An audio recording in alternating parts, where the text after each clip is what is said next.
जब आप परीक्षा में जाओ सबसे पहले तो आपको एडमिट कार्ड पर जो भी इंफॉर्मेशन दी हुई है उनको सही से पढ़ें, उसमें देखें क्या क्या हमको लेके जाना, क्या क्या नहीं लेके जाना।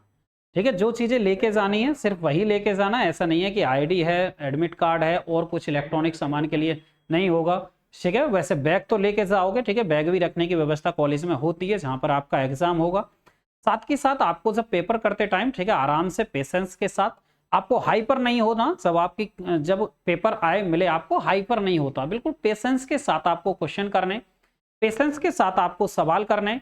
ठीक है, सबसे पहले आपको आराम से फिल करना, जो भी इंफॉर्मेशन वो मांगता सबको आपको फिल करना है डाटा को। उसके बाद पेपर को खोलना और आराम से जो आंसर सीट है उसको भी रखना। जितने भी क्वेश्चन होते चले जाएं साथ के साथ उनको गोला भरते चले जाना, साथ के साथ करते चले जाना जो आपके कंफर्म है।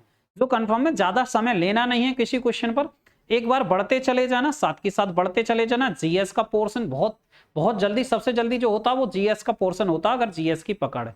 ठीक है, हिंदी का पोर्शन होगा अगर आपकी पकड़ है। हिंदी और जीएस का आपका बहुत जल्दी खेल खत्म हो जाएगा। कोशिश ये करें पहले हिंदी और जीएस को निपटा लें जितना भी आप पर आता, उसके बाद रीजनिंग पर आए और उसके बाद मैथ पर आए। ठीक है, रीजनिंग और मैथ में जितने भी सवाल होते चले जाएं उन सभी सवालों को आप करते जाएं और गोला भरते चले जाएं, साथ के साथ बाद के लिए मत छोड़ना। ठीक है, जितने आपके करेक्ट आंसर हैं उन सभी को भरते जाएं, प्रॉपर तरीके से भरते चले जाएं। ठीक है, उसके बाद देखना आपके कितने सवाल ठीक है। उसके बाद फिर से आपके कुछ सवाल बचे होंगे, टाइम देखना टाइम कितना बचा हुआ है। और जो आपके मैथ और रीजनिंग के सवाल हैं, कैलकुलेटिव वाले सवाल हैं, उनको फिर करना जब आपके पास समय बचा हुआ कि अब हल्के करके देखने। बीच में ज्यादा टाइम टेकिंग सवाल को नहीं करना, क्योंकि वही ब्रेन का, आपका ब्रेन से खेलता है एग्जामिनर कि आपको कोई एक सवाल दे देगा कि बच्चा इस पर उलझेगा, तो भाई वहां पर अपनी क्षमता दिखाने की आवश्यकता मत करना कि नहीं मैं इस सवाल को ही करके दिखाऊंगा, इसी सवाल को पहले करना, ये वाली विचारधारा से नहीं। वो आपको उलझाने के लिए ऐसा सवाल देगा बीच में, जैसे रीजनिंग में एक सवाल दे दिया अटपटा, उस पर ज्यादा समय वेस्ट नहीं करना, आगे बढ़ना, छोड़ो बाद में देखेंगे।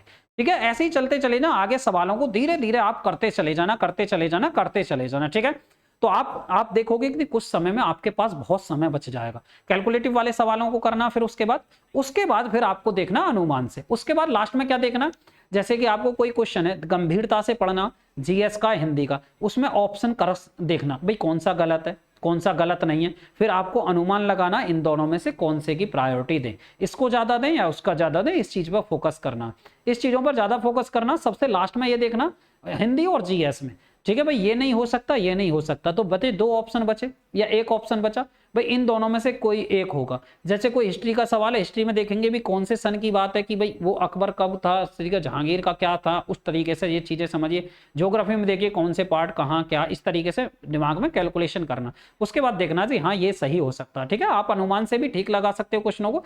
इसी तरीके से हिंदी में, जैसे हिंदी में आपको कोई क्वेश्चन समझ नहीं आया, आप देखोगे भाई ये तो नहीं हो सकता ये नहीं हो सकता, भाई एक दो ऑप्शन बचेंगे उनमें से कोई एक लगाना। इस तरीके से आप सवालों को करना और एंड में तुक्का मारने की पहले मत सोचना। कभी आप सोचो कि तुक्का मार दें, ऐसे नहीं सोचना। जब आपका एवरेज से ज्यादा क्वेश्चन हो जाए, ठीक ठाक हो जाए, तो तुक्का मारने की कोई आवश्यकता नहीं होगी, क्योंकि नेगेटिव मार्किंग भी है। ठीक है, तुक्का नहीं मारना। तुक्का तो जब मारना कि आपका भाई कुछ भी पेपर में नहीं हुआ हो सो देखी जा, लगा दो तुक्का। ठीक है, ये सारी चीजें आपको समझ आई होंगी जो मैंने बताई, ध्यान से समझो। पेपर को साथ के साथ पढ़ते जाना, जो सवाल होते जा रहे हैं उनको फटाफट करते जाइए।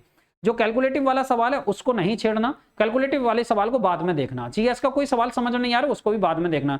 कैलकुलेशन वाले सवालों को करने के बाद फिर देखना कि जीएस और हिंदी में कौन से आप पे सवाल नहीं हुए, उनमें ऑप्शन को गलत करना कि ये ऑप्शन नहीं होगा ये ऑप्शन नहीं होगा। ठीक है, जो सही ऑप्शन होगा अनुमान से आप लगा सकते हो, ऐसे भी आपका ठीक होगा। तो यही बात बतानी थी जी। ठीक है, मैं उम्मीद करता हूं जो मैंने बात बताई हैं वो सारी समझ में आई होंगे मेरे भाई। ठीक है, इसी प्रक्रिया को, इस प्रोसेस को अपनाएं और अच्छा सा एवरेज बनाना। ठीक है।